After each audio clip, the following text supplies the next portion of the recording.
कर दिया। अब सेलर जो है एग्जॉस्ट हो चुके हैं, अब बायर्स जो है मार्केट में एंटर हो चुके हैं, और जहां पर बायर्स मार्केट में एंटर हो चुके हैं तो प्राइसेस एग्जैक्टली हमारे लेवल्स पे आके टैप कर रहे हैं। इसका मतलब ये है कि प्राइसेस अब यहाँ से अपने आप को उठाने के लिए कोशिश कर रही है। जब हम कहते हैं कि स्मार्ट मनी एंटर हो रही है, ठीक है, जब हम कहते हैं कि स्मार्ट मनी यहाँ पर बाइंग कर रही है, एंटर हो रही है, तो दिस इज योर सिग्नल। ये आपको बता रही है कि यहाँ पर स्मार्ट मनी एंटर हो रही है, यहाँ पर स्मार्ट मनी एग्जिट हो रही है। ठीक हो गया।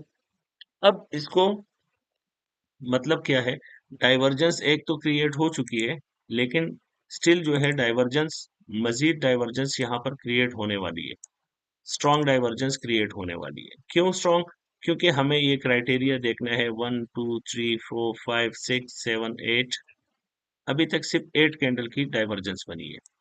अब इसको अगर मजीद, ये 8 कैंडल हो गए, 9 10 11 12 13 14, इस कैंडल को भी थोड़ा सा नीचे आना चाहिए ताकि ये मजीद नीचे आ जाए और फिर इसके बाद ये ऊपर चला जाए, तो यहाँ से ये डाइवर्जेंस स्ट्रांग हो जाएगी। तो अब ये जो लेवल्स है मेरे अलाइन हो गए कि लेवल्स मैंने निकाल दिए, लेवल्स मेरे सारे सेट हो गए। अब मुझे इस डाइवर्जेंस को प्ले कब करना है और अपने इस फिबोनाची के लेवल्स को कब मैंने इसको रिस्पेक्ट देना है। आपने यहाँ पर एक सिंपल सा एक ट्रेंड लाइन खींचना है, ठीक है, एक सिंपल सा ट्रेंड लाइन खींचना है। अब यहाँ से आपकी प्राइसेस जैसे ही इस ट्रेंड लाइन के ऊपर चली जाए, इस ट्रेंड लाइन के ऊपर जैसे चली जाए और ब्रेक कर दे, ये आपकी एंट्री बन गई, और जो लास्ट कैंडल बनी हुई है उस कैंडल के नीचे आपका स्टॉप लॉस बन गया। और वो यहाँ से आपका पहला टारगेट जो है, ये जो शोल्डर होगा, ये फर्स्ट शोल्डर आपका TP1 हो जाएगा, ये आपका TP2 हो जाएगा, और फॉलो बाय अदर्स। ठीक है। और जैसे ही ये ट्रेंड लाइन यहाँ से टूट जाए, ठीक है, टेक्निकली ये आपका 110% जो है टारगेट बन जाता है। जहां से ट्रेंड शुरू होता है, वहां से ये जब टूटता है तो ये उसका पहला टारगेट वहां तक होता है। तो आपने इस तरीके से, अब आपके RSI और आपके फिबोनाची के लेवल्स एक दूसरे के साथ अलाइन हो गए, आपके SMC के सारे लेवल्स इसके साथ अलाइन हो गए, आपके स्ट्रक्चरल लेवल, आपके ब्रेकर ब्लॉक्स, आपके ऑर्डर ब्लॉक्स और आपके फिबोनाची के लेवल, ये सारे एक दूसरे के साथ अलाइन हो गए। आपने पॉसिबिलिटीज भी देखी कि अगर ये प्राइसेस यहाँ से जाती है तो पहला कहाँ तक जा सकती है। यहाँ पर हमने एक golden zone, bearish golden zone जो निकाला था, अगर आप उसको देखें तो ये हमारा इस मेथड के हिसाब से, इस डाइवर्जेंस के हिसाब से पहला जो टारगेट होता है यहाँ तक, तो इसके साथ ये मैच कर रहा है गोल्डन जोन के पास। अगर ये यहाँ तक जाता है, 786 तक जाता है, तो जैसे 786 के बाद यहाँ पर ये स्पाइक आए, तो 786 के बाद यहाँ पर भी स्पाइक आ सकती है। अब चूंकि ट्रेंड हमारा बुलिश है, तो हो सकता है कि स्पाइक के बजाय ये इसको तोड़ दे। ये सिर्फ प्रिकॉशंस है जो हमने अपने लिए देखे हुए हैं कि जहां पर हम लोग अपनी प्रॉफिट टेकिंग कर सकते हैं मार्केट से। ठीक हो गया। ये हो गया फिबोनाची रिट्रेसमेंट। अब हम देखते हैं इसमें कि हम फिबोनाची एक्सटेंशन कैसे यूज करते हैं। ठीक है।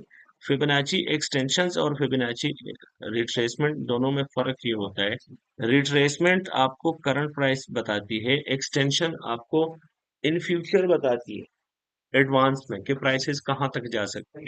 जैसे मैंने सुबह लेवल निकाल दिए, मैंने लाइव पे बोल दिया कि इसका टारगेट बन रहा है 43-45। ठीक है। अब ये सोच रहे होंगे कि ये 43-45 का लेवल हमें कैसे मिला। अब मैं बताता हूँ।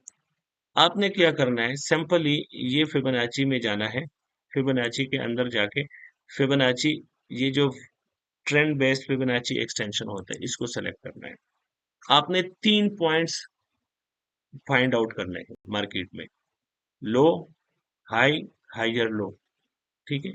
आपने इसको ड्रॉ करना है और ये आपको बताती है नेक्स्ट लेवल। अब ये मेरा लो है, ये हाई हो गया, और ये मेरा हाइयर लो हो गया। अगर आप इसको देखें, प्राइसेस एग्जैक्टली उसी लेवल से गिर रही है जो इसने अपना टारगेट दिया हुआ था। ठीक है। और अगर इसको देखें तो इसकी ऊपर अगर प्राइसेस जाती है तो आपके पास ये टारगेट निकलता है, 4393 का टारगेट निकलता है। आपके पास नेक्स्ट टारगेट निकलता है 4470 का टारगेट निकलता है। ये आपको टारगेट बता रहे हैं कि मैं यहाँ तक जा सकती हूँ। ठीक हो गया।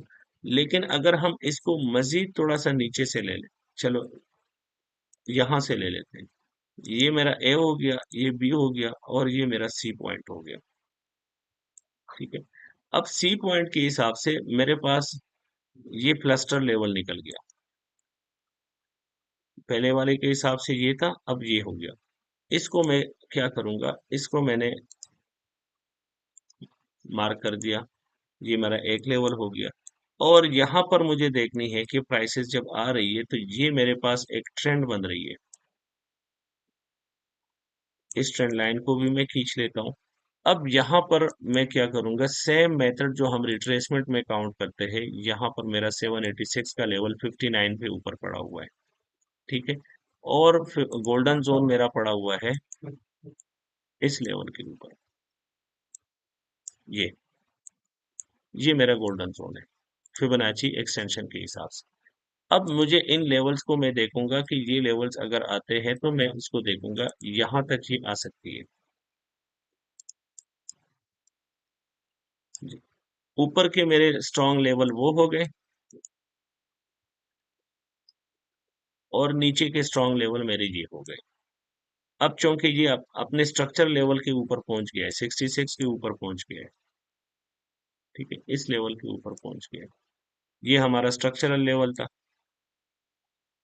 एक स्ट्रॉन्ग सपोर्ट एरिया। इसको हम स्ट्रॉन्ग सपोर्ट कहते हैं क्योंकि ये एक स्ट्रॉन्ग डिमांड था। स्ट्रॉन्ग डिमांड मतलब क्या है, इसने प्राइसेस को कम से कम यहाँ से 1000 पिप का मूव दिया हुआ है। तो इसका टूटना प्राइसेस को मजीद बियरिश करने का इशारा देती है।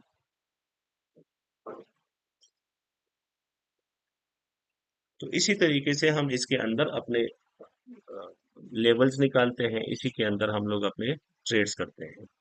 तो चलिए मैं रिकॉर्डिंग क्लोज कर देता हूँ और आप लोगों के माइक्स ऑन कर देता हूँ।